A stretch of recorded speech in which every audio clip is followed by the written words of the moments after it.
Welcome to लक्ष्य education point Kasganj. लक्ष्य education centre पर आपका एक बार फिर से स्वागत है। मैं आतिफ और जैसा कि आप लोगों को पता है कि मैं लक्ष्य एजुकेशन सेंटर पे आप लोगों को जीएस पढ़ा रहा हूँ। हमारे यहाँ ऑनलाइन और ऑफलाइन दोनों ही प्रकार से बैच चल रहे हैं। अभी नेक्स्ट ईयर आप लोगों का एग्ज़ाम है पीईटी का। पीईटी के लिए हमारे यहाँ एक ऑफलाइन स्पेशल बैच बन रहा है। जो बच्चे तैयारी करना चाहें वो उसको ज्वाइन कर सकते हैं और उसमें लिमिटेड सीट रखी गई हैं, है ना। तो जिसको अगर तैयारी करनी हो बेहतर ढंग से वो हमारे यहाँ ऑफलाइन में उसमें स्पेशल बैच में ज्वाइन कर सकता है। अभी फ़िलहाल उसके लिए ऑफ़र है, लिमिटेड सीट है, आप लोग उसमें एडमिशन ले लें। और कल हम लोगों की बात जीएस की श्रृंखला में लगभग वैदिक काल में उत्तर वैदिक काल और ऋग्वैदिक काल दोनों तक पहुंच गई थी। कुछ टेक्निकल प्रॉब्लम थी, कुछ इशू था, तो वो बात पूरी नहीं हो पाई, इसलिए वो वीडियो वहीं की वहीं रुक गई थी। आज हम उसी को कंटिन्यू करेंगे आगे। कल मैंने आपको बताया था कि ऋग्वेद में एक शब्द मिला था जिसको हम बोलते हैं बलि। बलि शब्द की चर्चा मिलती है और ये बलि शब्द जो मिलता है ये ऋग्वेद में मिलता है। कौन सा शब्द मिलता है? बलि।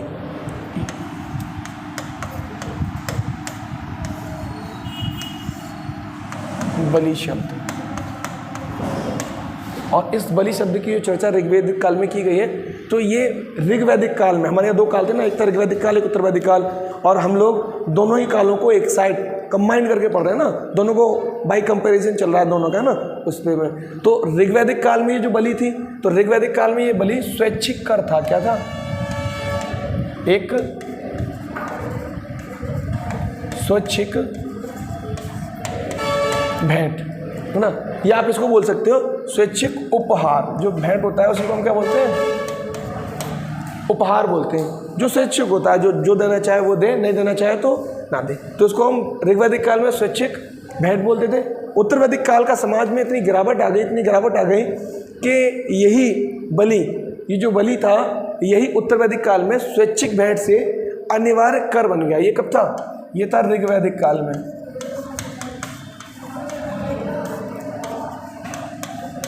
ऋग्वैदिक काल में। और जैसे ऋग्वैदिक काल से उत्तर वैदिक काल स्टार्ट हुआ, तो उत्तर वैदिक काल में यही क्या हो गया?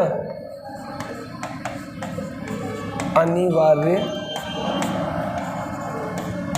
कर।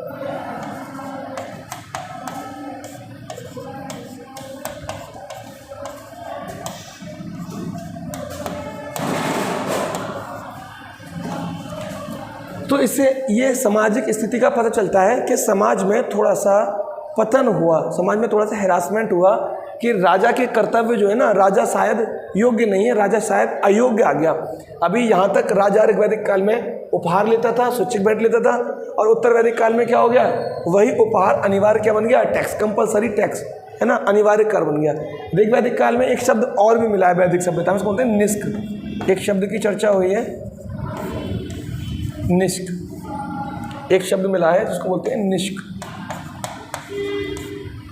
और यहाँ से भी लास्ट टाइम पर एग्जाम में क्वेश्चन पूछा गया था कि निष्क जो था वो किस धातु का बना होता था। तो आपको पता होना चाहिए ऋग्वैदिक काल में कौन कौन सी धातुओं का क्या था? प्रचलन था, और उत्तर वैदिक काल में कौन कौन सी धातुएं अस्तित्व में आ गई थी। अभी हम उस पर बात करेंगे। ये जो निष्क था ना, ये आभूषण था, गले में पहने जाने वाला। क्या था ये? गले में पहना जाने वाला सोने का एक कीमती हार। तो अब यहां से समझ में आ गया किस धातु का बना था? सोने का। और एग्जाम में उसने यही क्वेश्चन पूछा था कि ये जो निष्क था ये किस धातु का बना हुआ होता था? तो ये बना हुआ होता था सोने का। अभी हम आगे देखेंगे कि ऋग्वैदिक काल में कौन कौन सी धातुएं थी, उत्तर वैदिक काल में कौन कौन सी धातु थी। अब अगर हम आगे बढ़ के देखें तो देखो ऋग्वैदिक काल जो था ना, इस ऋग्वैदिक काल में जन शब्द की चर्चा मिली। देखो हमने कल कंपैरिजन किया था और वहाँ पर आपको बताया था, एक तरफ है, एक साइड है ऋग्वैदिक काल और एक तरफ है उत्तर वैदिक काल।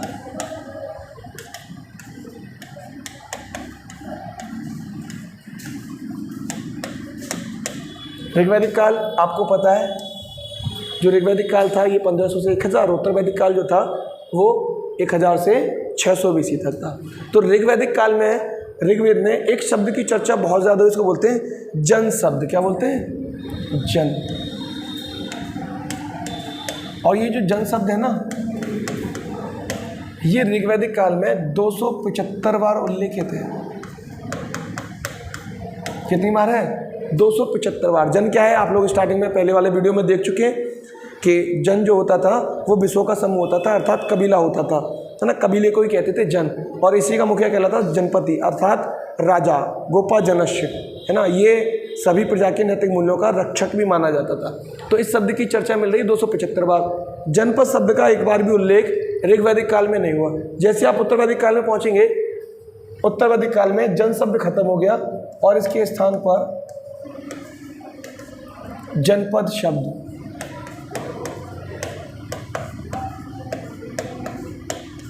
मिलना प्रारंभ।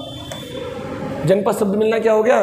प्रारंभ हो गया। अर्थात आप कह सकते हो कि जो हमारे यहाँ संयुक्त परिवार थे, जन, कबीला, सारे लोग एक साथ, अब इसी कबीले में फूट पड़ गई और यही कबीले के लोग अपना अपना जनपद बना के सेपरेट हो गए। आगे चलकर हम महाजनपद काल पढ़ेंगे, उसमें हम देखेंगे कि पूरे भारत में 16 महाजनपद अस्तित्व में आए थे। वो हमारा इसके आगे नेक्स्ट वो रहेगा टॉपिक। अभी हम देख रहे हैं खाली कि जनपद शब्द आया कब था। ये जनपद शब्द आया था उत्तर वैदिक काल में। उत्तर वैदिक काल में कबीले के लोगों में आपस में क्या हो गया था? फूट हो गई, और जब फूट हो गई तो फिर उन्होंने अपने अपने जन को छोड़कर अपने अपने जनपद बनाने क्या कर दिए?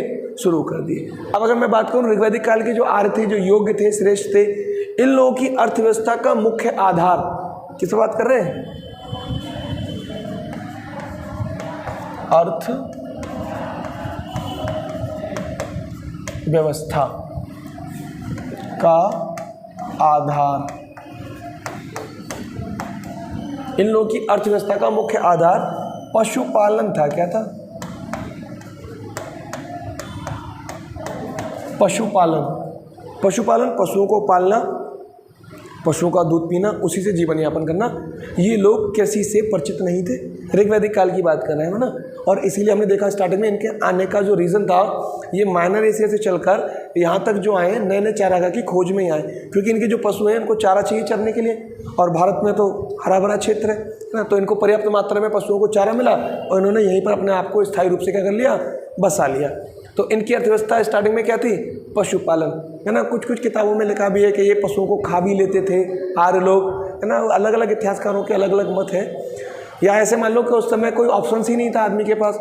जब व्यक्ति के पास कोई ऑप्शंस नहीं होता है तो वो व्यक्ति कुछ भी खाता है, भूख लगती है ना, चॉइस ही नहीं है। आपके पास या तो दूध है या फिर पशु है, तो शायद वो लोग जीव खा लेते हो उस समय, है ना। लेकिन अभी कोई इस तरीके के प्रमाणों की प्राप्ति नहीं हो रही है। उत्तर वैदिक काल में आ जाओ। उत्तर वैदिक काल में इन्हीं आर्यों की अर्थव्यवस्था का मुख्य आधार बदल गया, चेंज हो गया। यहाँ पर हम देखें अर्थ व्यवस्था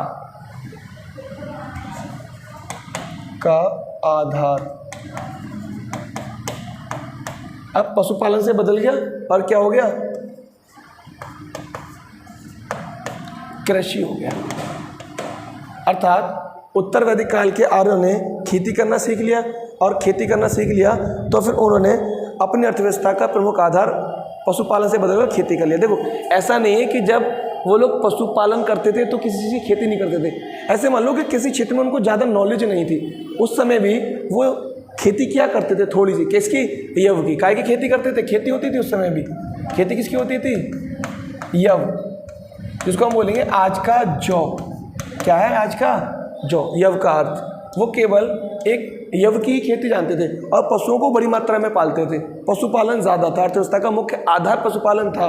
और जैसे ही अर्थव्यवस्था का मुख्य आधार कृषि हो गया तो ऐसा नहीं उन्होंने पशुपालन छोड़ दिया, अब भी पशु पाले जाएंगे लेकिन कम मात्रा में पाले जाएंगे ना। पशुपालन यहाँ भी होगा।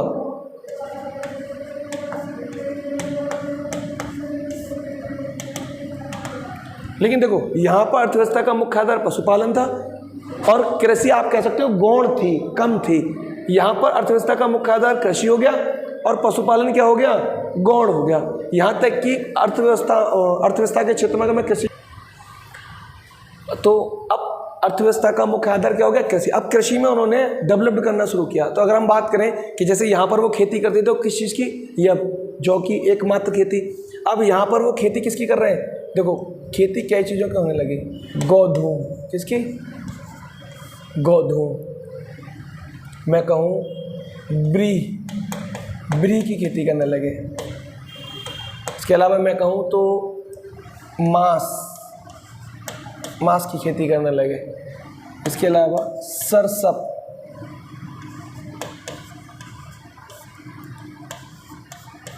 है ना, कई खेतियां करने लगे।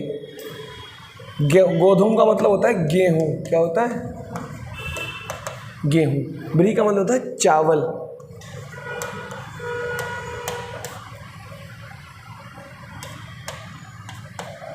मांस का मतलब होता है उड़द,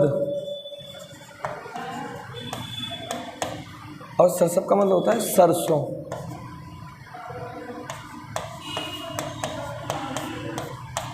यहाँ तक कि अगर हम बात करें तो वो चावल की 5 किस्मों का उत्पादन करने लगे थे। चावल की कितनी, 5 प्रकार की फसलें उत्पादित करना सीख गए थे उत्तर वैदिक काल में आर्य लोग, है ना। तो आप लोग मुझे कमेंट में बताइएगा कि भारत में या वैदिक काल में चावल के प्रमाण किस स्थान से प्राप्त हुए, है ना। हमारे यहाँ जो ये वैदिक काल था, वैदिक काल में जो चावल की किस्में प्राप्त हुई हैं तो किस जगह से, ना। एक ऐसी टाइप के क्वेश्चन हड़प्पा सभ्यता में भी पूछता है। मैंने आपको हड़प्पा सभ्यता पढ़ाई थी तो उसमें बताया था कि चावल के प्रमाण जो मिले वो कहाँ से मिले, लोथल से, है ना। धान की भूसी, वहाँ पर धान की भूसी कहा गया है। यहाँ पर वैदिक काल में ये लोग चावल को सीख गए। हड़प्पावासी अलग थे, वैदिक काल वाले अलग, है ना। वो जो थे वो नगरीय थे, ये लोग जो है वो कैसे हैं, ग्रामीण। लेकिन ग्रामीण होने के बावजूद इन लोगों को खेती नहीं आती। खेती कैसे आती थी इनको, गौण। वो शहरीय थे, फिर भी वो लोग एग्रीकल्चर में बहुत ज़्यादा डेवलप्ड कर चुके थे, बहुत आगे तक निकल चुके थे। इसके अलावा अगर मैं बात करूँ ऋग्वैदिक काल में, तो ऋग्वैदिक काल की धातुओं, जैसे मैंने बताया ना, निष्क था सोना, तो ऋग्वैदिक काल में धातु मिलती है ना। तो पूछते हैं ऋग्वैदिक काल की धातु। ऋग्वैदिक काल में 2 धातुएं प्रचलन में थी, कौन सी, 2। एक को बोलते हैं सोना, अभी मैंने आपको बताया, एक को बोलते हैं अयस्क। इनमें से अयस्क संदिग्ध है। किसी ने इसका संबंध तावे के साथ बताया, किसके साथ, तावा, कि वो जो अयस्क होता था ऋग्वैदिक काल में वो तावा होता था। किसी ने इसका संबंध कांसे के साथ स्थापित किया, किसी साथ, कांसे के साथ, कि वो कांसा था, कांसे के साथ इसका क्या है, कांसे से स्थापित। जैसे ही हम उत्तर वैदिक काल में आते हैं तो उत्तर वैदिक काल में अगर हम धातु को देखें, उत्तर वैदिक काल में धातु के 2 रूप यहां भी मिलते हैं। यहां पे भी 2 रूपों की चर्चा है। कौन कौन से, एक मिलता है कृष्ण अयस्क और एक मिलता है लौह अयस्क।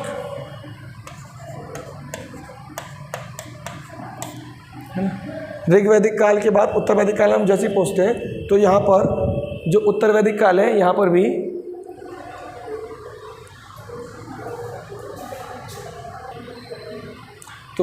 भी दो रूप मिलते हैं इसके। देखो मैंने आपको स्टार्टिंग में बताया था कि 1000 BC में उत्तर वैदिक काल के आर्यों को लोहे के बारे में सबसे पहले जानकारी हुई थी। तो ये हम उत्तर वैदिक काल ही देख रहे हैं, तो इसका मतलब इस काल में लोहे के बारे में क्या है, पता चल चुका है लोगों को। तो यहाँ से पूछता है कि यहाँ भी अयस्क के 2 रूप मिलते हैं। कितने रूप मिलते हैं, अयस्क के। ये काय के रूप हैं, धातु, और धातु में भी किसके, अयस्क के। एक को हम बोलते हैं कृष्ण अयस्क और एक को हम बोलते हैं लौह अयस्क। तो एग्जाम में क्वेश्चन ये पूछता है कि उत्तर वैदिक काल में कृष्ण अयस्क का तात्पर्य होता था, 4 ऑप्शन दे देगा आपको, लोहे से, तांबे से, कांसे से, ऐसे करके। तो जो कृष्ण अयस्क होता था वो क्या होता था, यहाँ पर वो होता था लोहा। क्या होता था, लोहा। लौह अयस्क को देखकर लोहा मत लगा देना। उत्तर वैदिक काल में जो लौह अयस्क था वो तांबा था। क्या था, तांबा। तो यहाँ से उल्टा करके, रिवर्स करके क्वेश्चन पूछ लेगा आपसे, उत्तर वैदिक काल में तांबे को क्या कहा जाता था? तो आप बताओगे लौ ऐश कहा जाता था, और लोहे को क्या कहा जाता था?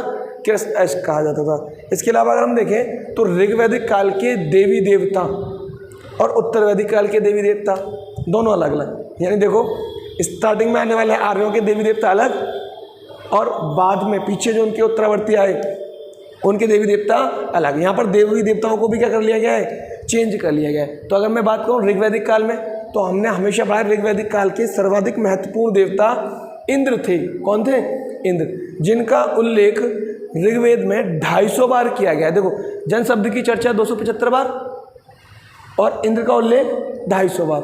अब वो क्वेश्चन इस टाइप से नहीं पूछता है कि सबसे प्रमुख देवता बताइए ऋग्वैदिक काल के, तो आप बता दोगे इंद्र, है ना वो ये पूछेगा, पुराना था पहले कभी पूछा करता था कि इंद्र का उल्लेख ऋग्वेद में कितनी बार हुआ है, तो आप बताते 250 बार।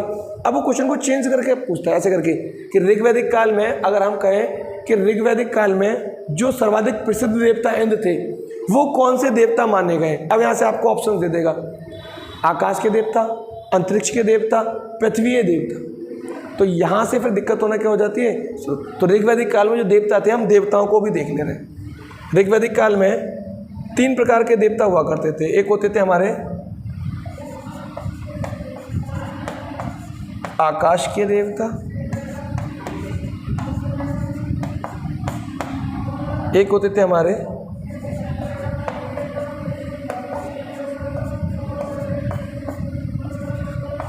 अंतरिक्ष के देवता, एक होते थे पृथ्वी के देवता।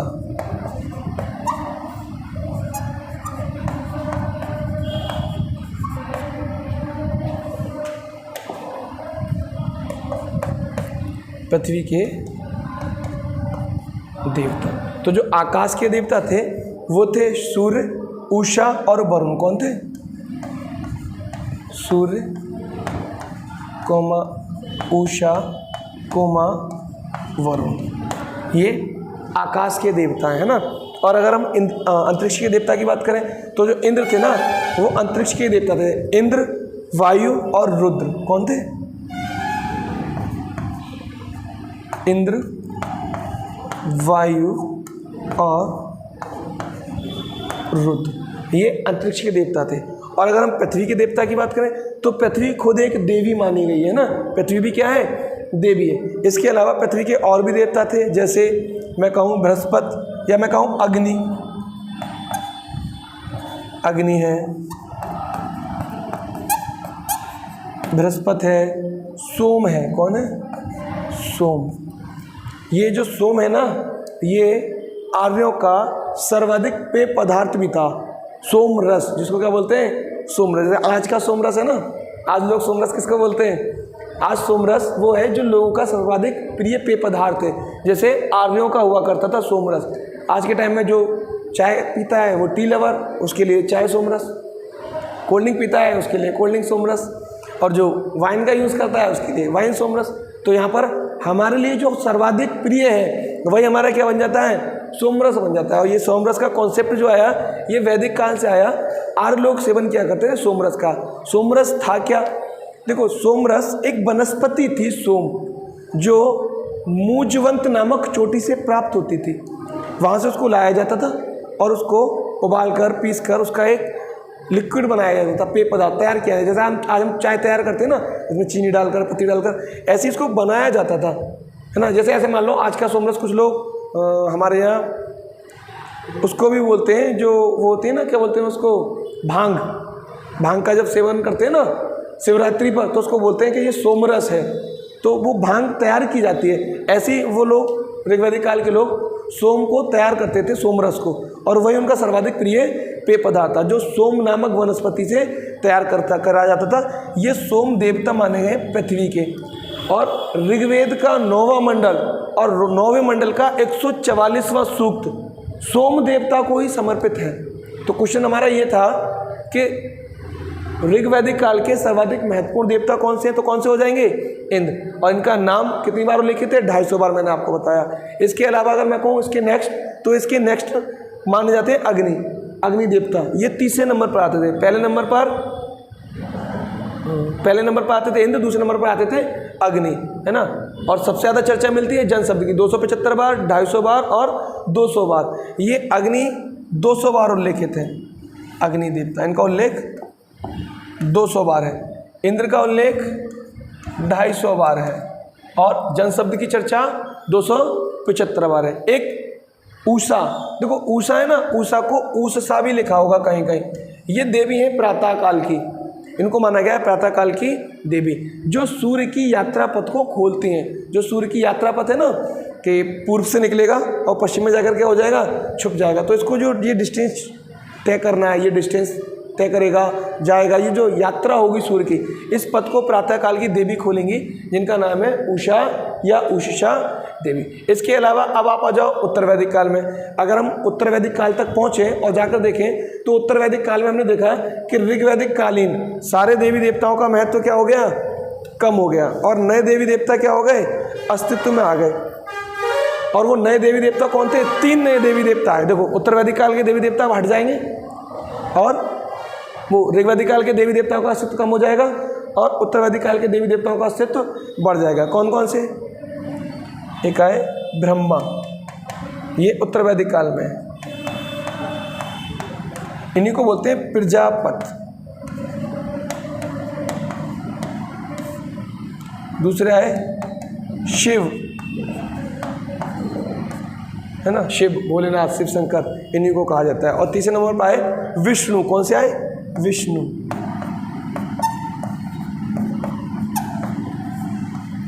विष्णु अथवा नारायण। ये जो विष्णु भगवान है ना, ये विष्णु भगवान के 10 अवतारवाद की अवधारणा बहुत ज़्यादा फेमस है।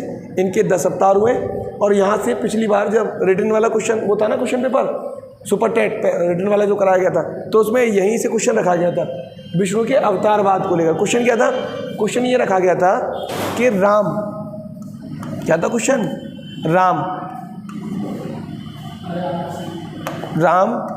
कौन थे।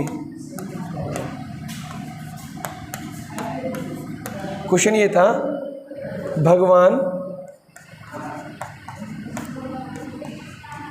श्री राम कौन थे। अब जैसे ये क्वेश्चन आया, आयोग ने रखा कि भगवान श्री राम कौन थे, तो ऐसे मान लो इसमें ऑप्शंस वाला कॉन्सेप्ट नहीं था, मतलब ऐसा नहीं था कि 4 ऑप्शंस दे रखे हैं आप चूज़ कर लो। 1 लाइनिंग में लिखना था, आंसर क्या करना था, 1 लाइन में लिखना था। तो अब हर बच्चे ने अपना अलग अलग जवाब दिया। किसी ने लिखा कि जो भगवान राम थे ये सीता माता के पति थे। क्वेश्चन एग्जाम ने क्या पूछा कि भगवान राम कौन थे, और बच्चे आंसर क्या दे रहे हैं, ये सीता माता के पति थे। किसी ने आंसर दिया कि ये लक्ष्मण के भाई थे। कोई कह रहा था कि भगवान श्री राम रावण के शत्रु थे। मतलब सब अपना अपना तर्क लगा रहे थे, आंसर रिटन में देना था, ऑप्शंस थे नहीं। तो कोई कह रहा है कि राजा दशरथ के पुत्र थे, किसी ने कह दिया कि कौशल्या के पुत्र थे। मतलब अलग अलग, सबका अलग अलग आंसर आया। आयोग ने राइट आंसर जो दिया वो यहीं से दिया कि भगवान श्री राम विष्णु के अवतार थे। क्या थे, विष्णु के अवतार। अब सारे बच्चे कह रहे थे कि अरे सर हमारा आंसर गलत कहाँ है, नहीं राम सीता के हस्बैंड नहीं थे, पति नहीं थे, उसमें क्वेश्चन सीधे सीधे दिया है श्री राम कौन थे, हमने लिख दिया सीता के पति थे। एक कह रहा लक्ष्मण के भाई थे। तो आयोग आपके अकॉर्डिंग नहीं चलता है, आयोग फैक्टों के अकॉर्डिंग चलता है, कॉन्सेप्ट चेक करता है। अगर आपका कॉन्सेप्ट क्लियर है तो आप जान लोगे। आयोग इस बात पर रिट भी पड़ी, बहस भी हुई बहुत, और आयोग ने यही कहा कि हमने जो भगवान विष्णु के 10 अवतारवाद की अवधारणाएं है ना, उसको लेकर के ये क्वेश्चन पूछा था, है ना। 10 अवतार हुए भगवान विष्णु के, मत्स्य है, कूर्म है, बरा है, नरसिंह है, वामन है, राम है ना, परशु है, श्री कृष्ण है और बुद्ध है, और आखिरी रह गया है कौन सा, कल की अवतार अभी होना रह गया है, जो बताया गया है कलयुग। ये कलयुग चल रहा है ना, कलयुग में जो अवतार होगा वो कौन सा अवतार होगा, कलयुग का। तो यहीं से युग की बात शुरू हो जाती है। किसकी बात शुरू हो जाती है, क्योंकि अगर हम युगों को देखें तो देखो भगवान ने सबको समान बनाया है ना। अगर एक एग्जाम में पूछा गया था कि कौन किस युग में है ना, ऐसे करके क्वेश्चन कभी कभी आपसे पूछ लेता है। ऐसे पूछ लेगा श्री कृष्ण का अवतार जो हुआ या श्री कृष्ण जो आए वो किस युग में आए, द्वापर युग में, त्रेता युग में, सतयुग में या कलयुग में, ऐसे करके, है ना। या आपसे पूछ लेगा कि भगवान राम जो आए, यही श्री राम, इन श्री राम का जो जन्म हुआ वो किस युग में हुआ? सतयुग में हुआ, कलयुग में हुआ, या त्रेता युग में हुआ, या द्वापर युग में? तो याद रखना युगों की संख्या कितनी है? 4 है। कितने युग हैं? 4। हम उस पर भी नजर डाल ले रहे हैं कि कौन कौन से 4 युग हैं।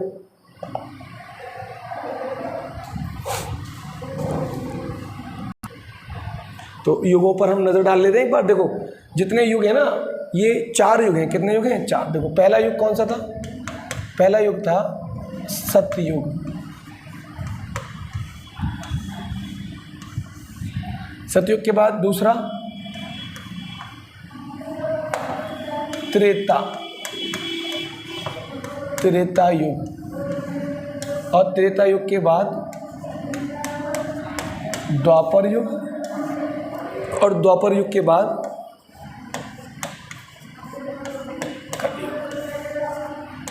आज हम और आप जो खड़े हुए ना, इस वाले में खड़ा हुए हैं, चौथे वाले में, कलयुग में, यानी बस अंतिम है। इसके बाद कोई युग नहीं हुआ। ब्रह्मा जी ने इन युगों को बनाया था। ये सृष्टि का जो एक तरीके से सृष्टि को बनाने का जो श्रेय जाता है वो ब्रह्मा जी को जाता है, और ये 4 युग उन्होंने दिए थे। सतयुग है, त्रेता युग है, द्वापर युग है, कलयुग है। और इनमें से देखो हर एक युग ने अपने से पिछले युग को बेहतर बताया है। जैसे जब आप त्रेता युग में आओगे तो त्रेता युग के लोग कहेंगे सतयुग बहुत अच्छा था। जैसे ही आप द्वापर युग में आओगे तो द्वापर युग वाले कहेंगे त्रेता युग बहुत अच्छा था। जैसे ही आप कलयुग में आओगे तो कलयुग वाले कह रहे हैं द्वापर युग बहुत अच्छा था। ऐसे मान लो कि हमारे पूर्वज हमेशा ये कहते हैं कि हमारा टाइम अच्छा था, नेक्स्ट जनरेशन खराब है। जैसे आज भी हमारे पिताजी क्या कहते हैं, हमारे ज़माने में ऐसा एटमॉस्फेयर नहीं था, आजकल कोई भरोसा नहीं है लड़के लड़की का, है ना। माहौल बहुत ज़्यादा ख़राब है, समाज बहुत ज़्यादा गिरावट की ओर बढ़ गया है। तो ऐसा क्या कह रहे हैं वो, क्योंकि हर एक युग में क्या हुई, गिरावट हुई। हर एक युग अपने से पिछले युग से खराब आया, और हर एक पिछला युग अगले युग से अच्छा था, बेहतर। तो ब्रह्मा जी ने जब इनको बनाया तो ब्रह्मा जी ने तो सबको समान बनाया। ये अच्छा और बुरा हमारे कर्मों पर डिपेंड करता है, यानी जो जीव इसमें आए उन्होंने जैसे कर्म किए। यहाँ का जो मानव था सतयुग का, वो कभी झूठ नहीं बोलता था, हमेशा पुण्य के काम करता था, पाप से बहुत डरता था। जैसे ही त्रेता युग आया, मानव ने धर्म कर्म को कम कर दिया, पाप में भागीदारी करना क्या कर दी, शुरू कर दी। द्वापर युग आया, पाप और ज़्यादा बढ़ गया, कर्मों में और ज़्यादा गिरावट आने लगी। और फिर कलयुग आया, तो कलयुग तो आप लोगों को पता ही है, मैं भी कलयुगी हूँ, आप लोग भी कलयुगी हो, है ना, हम सब कलयुग में ही हैं। तो कलयुग में तो एटमॉस्फेयर आप लोग देख ही रहे हो। लेकिन ब्रह्मा जी ने किसी के साथ कुछ भी गलत नहीं किया, सबको समान बनाया अपने लिए। देखो जो सतयुग था उसको 4,32,000 साल, कितना समय निर्धारित किया ब्रह्मा जी ने कि सतयुग 4,32,000 साल चलेगा। फिर उसके बाद 4,32,000 साल क्या चलेगा, त्रेता युग चलेगा। फिर उसके बाद 4,32,000 साल क्या चलेगा, द्वापर युग चलेगा। और फिर उसके बाद 4,32,000 साल क्या चलेगा, कलयुग। लेकिन जिसमें धर्म कर्म जितना ज़्यादा होगा वो उतना आगे बढ़ेगा, है ना। तो इसके आगे का जो डाटा है वो मैं आप लोगों को दूंगा नेक्स्ट वीडियो में। आगे देखेंगे कि कैसे कैसे किस किस युग में कैसे कैसे पाप बढ़ा, और कैसे कैसे भगवान ने अवतारवाद लिया। जब जब पाप बढ़ा तब तब पृथ्वी पर भगवान आए। और अब हम सब जानते हैं कि कलयुग है, पाप बहुत ज़्यादा फैल रहा है, और कल्कि का अवतार होना बाकी रह गया है कलयुग में, जिसके लिए हमें प्रतीक भी दे दिया है, सिम्बल्स भी दे दिया है कि भाई जब विष्णु भगवान कल्कि अवतार लेकर आएंगे तो सफ़ेद वस्त्र पहने होंगे, हाथ में तलवार होगी, घोड़े पर सवार होंगे, और पृथ्वी पर सभी जगह पापी ही पापी होंगे, और वो पापियों का सर्वनाश करेंगे, और सृष्टि क्या हो जाएगी, खत्म। तो हम लोग कलयुग में चल रहे हैं ना। तो आगे की बात हम करेंगे इसके बाद नेक्स्ट वीडियो में। अगर वीडियो अच्छा लगे तो इसको लाइक करें, शेयर करें, और चैनल को सब्सक्राइब करें। और मेरी आप लोगों से रिक्वेस्ट है कि आप लोग वीडियो को प्लीज़ पूरा देखा करें, है ना, उसको फॉरवर्ड करके ना देखा करें। और मैंने आपको जैसा बताया था स्टार्टिंग में कि हमारे यहाँ पीईटी को लेकर एक स्पेशल बैच बन रहा है। तो जो भी बच्चे ऑफलाइन पीईटी में आना चाहें, स्पेशल पीईटी के लिए, तो वो लोग आ सकते हैं, ज्वाइन कर सकते हैं लक्ष्य एजुकेशन पॉइंट कासगंज में। Okay, thank you.